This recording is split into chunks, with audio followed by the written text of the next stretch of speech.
بسم اللہ الرحمن الرحیم بسم اللہ الرحمن الرحیم الحمد للہ وحدہ والصلاة والسلام علی من لا نبی بعد اما بعد.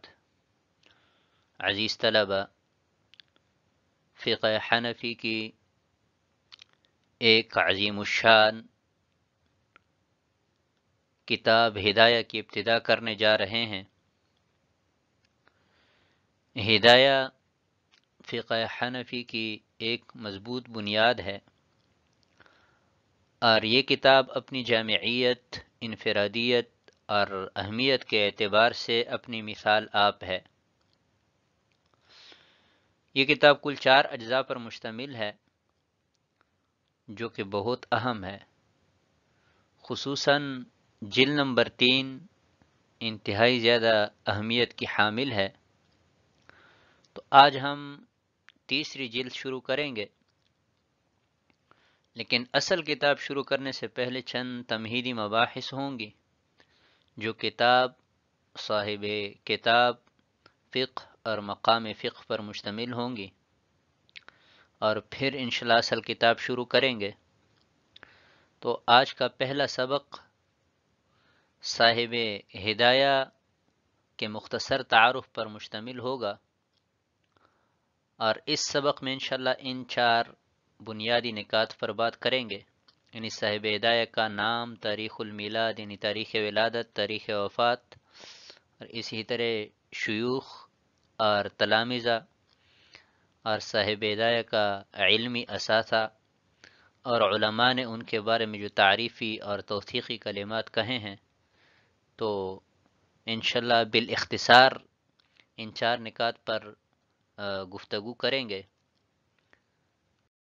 تو سب سے پہلے صاحب ہدایہ کا تاریخ المیلاد یعنی تاریخ ولادت، یہ 8 رجب المرجب 511 ہجری بروز پیر بعد از نماز عصر صاحب ہدایہ کی ولادت ہوئی تھی، اور پورا نام شیخ الاسلام برہان الدین ابو الحسن علی بن ابی بکر بن عبد الجلیل الفرغانی المرغینانی. برہان الدین لقب ہے، ابو الحسن کنیت ہے، اور علی اصل نام ہے. ابو بکر والد ماجد کا نام ہے، اور عبد الجلیل جد امجد کا نام ہے. الفرغانی یہ فرغانہ کے علاقے کی طرف نسبت ہے، اور المرغینانی مرغینان کے علاقے کی طرف نسبت ہے، جو کہ آج کل مرغیلان کے نام سے مشہور ہے. صاحب ہدایہ نے اپنے زمانے کے جو مشہور اساتذہ کرام، جبال العلم، راسخین فی العلم، مقتدر علماء تھے، ان سے کسب فیض کیا، اور خود ہی مشیخۃ الفقہاء کے نام سے ایک کتاب مرتب فرمائی، جس میں اپنے شیوخ کے اسماء اور ان کا مختصر تعارف پیش کیا ہے. تو حضرت کے جو اساتذہ کرام ہے ان میں سے چند مشہور کے نام یہاں پر ہم بطور مثال پیش کرتے ہیں. تو سب سے پہلے استاد ابو بکر ربن عبد الجلیل، تو یہ صاحب ہدایہ کے والد ماجد تھے. چند ابتدائی اسباق ان سے پڑھیں، اور یہ صاحب ہدایہ کے بچپنا ہی میں اللہ کو پیارے ہو گئے تھے. پھر اپنے وقت کے بڑے عالم عمر بن حبیب ابو حفص القاضی الامام، جو کہ صاحب ہدایہ کے نانا جانتے، ان سے پھر کسب فیض کرنے لگے. اور اسی طرح احمد بن عمر بن محمد ابو اللیث النصفی، علی بن محمد بن اسماعیل الاسبیجابی، احمد بن عبد الرشید، اور ان کے علاوہ بہت سارے شیوخ اور اساتذہ کرام ہیں. ہم صرف بطور مثال ان چند ہی اسماء پر اکتفا کرتے ہیں. صاحب ہدایہ چونکہ مرجع الخلائق تھے، طلباء کا مشرق اور مغرب سے ان کے پاس تحصیل علم کے لیے آنا جانا تھا، اور ان کے تلامذہ کی فہرست انتہائی طویل ہے. ہم چند مشہور کا تذکرہ یہاں پر کرتے ہیں. تو سب سے پہلے عماد الدین بن علی عمر ابو حفص الملقب بنظام الدین، یعنی عمر نام ہے، ابو حفص کنیت ہے، اور نظام الدین یہ لقب ہے۔ ابو الفتح محمد جلال الدین، یہ تینوں صاحب ہدایہ کے بیٹے ہیں، اور یہ انہی کی زندگی میں مرجع الخلائق بن چکے تھے، اور اسی طرح منصب افتاء پر بھی برجمان ہو چکے تھے، اور ان کی موجودگی میں یہ فتویٰ بھی دیا کرتے تھے۔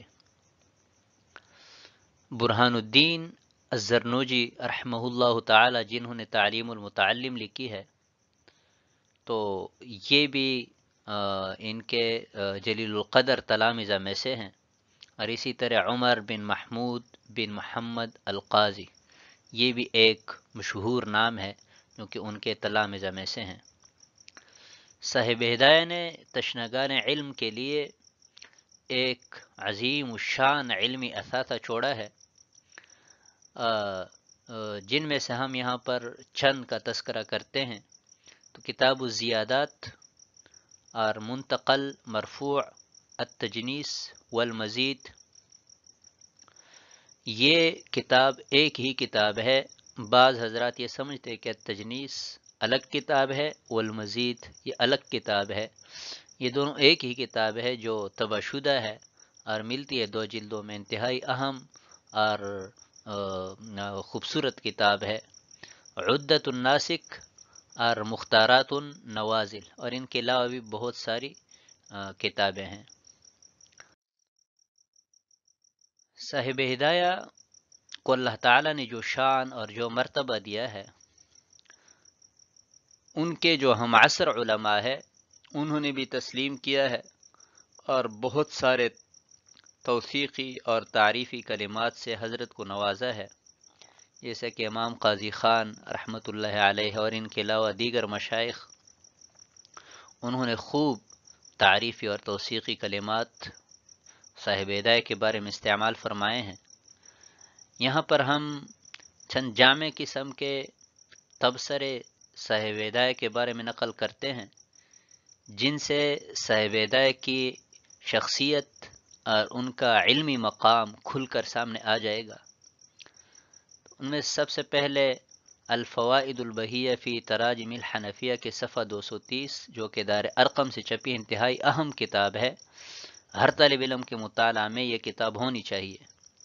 اس کے صفحہ 230 پر علامہ عبدالحی لکھنوی رحمہ اللہ تعالی ہندوستان والے وہ لکھتے ہیں کہ کان اماما فقیہا حافظا محدثا مفسرا جامعا للعلوم ضابطا للفنون متقنا محققا نظارا مدققا زاہدا ورعا بارعا فاضلا ماہرا اصولیا ادیبا شاعرا لم تر العیون مثلہ فی العلم والادب، کہ صاحب ہدایہ نے اپنے زمانے میں امامت اور فقاہت کا تاج اپنے سر پر سجایا ہوا تھا، اور ایک جلیل القدر حافظ قرآن اور حافظ حدیث تھے، اور ایک عظیم الشان مفسر اور علوم اور فنون کے سرچشمہ تھے، ایک پختہ کار، گہری نظر اور دور اندیش رطب و یابس کو جدا کرنے والے ایک عظیم محقق تھے، عبادت گزار، پارساں اور خدا رسیدہ صاحب فضل و کمال بزرگ تھے، ایک ماہر اصول و قواعد سے بحث کرنے والے اور شعر و ادب کے بے تاج بادشاہ تھے۔ الغرض علم و ادب کی دنیا میں آنکھوں نے ان جیسی شخصیت نہیں دیکھی۔ یہ انتہائی جامع تبصرہ ہے جو کہ بہت بڑے بڑے القابات پر مشتمل ہے، یعنی ہر فن میں اللہ تعالیٰ نے صاحب ہدایہ کو ایک مقام اور رتبہ عطا فرمایا تھا۔ اسی طرح علامہ انور شاہ کشمیری رحمۃ اللہ علیہ، جن کا علمی دنیا میں ایک مقام ہے، وہ لکھتے ہیں کہ لا یدرک شأن صاحب الہدایت فی فقہہ الف فقیہ مثل صاحب الدر المختار فإن صاحب الہدایت فقیہ النفس علمہ علم الصدر وعلم صاحب الدر المختار علم الصحف والاسفار وإن البون بینہما لبعید۔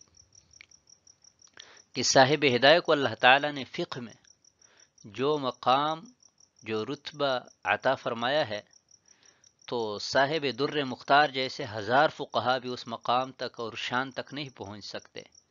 کیوں؟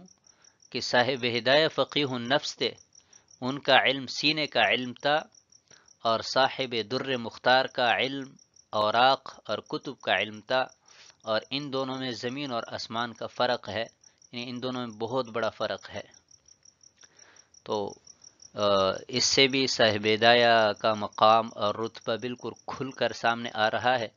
اور یہ بات بھی کہ علامہ انور شاہ کشمیری رحمۃ اللہ علیہ جیسی شخصیت صاحب ہدایت سے کتنے متاثر ہیں، یہ بھی ظاہر ہو رہا ہے۔ مشہور قول کے مطابق صاحب ہدایت کی تاریخ وفات 14 ذی الحج 593 ہجری ہے۔ تو آج کا سبق ہم اسی پر ختم کرتے ہیں، دیگر مباحث پر انشاءاللہ آنے والی دروس میں بات کریں گے۔ والسلام علیکم ورحمۃ اللہ وبرکاتہ۔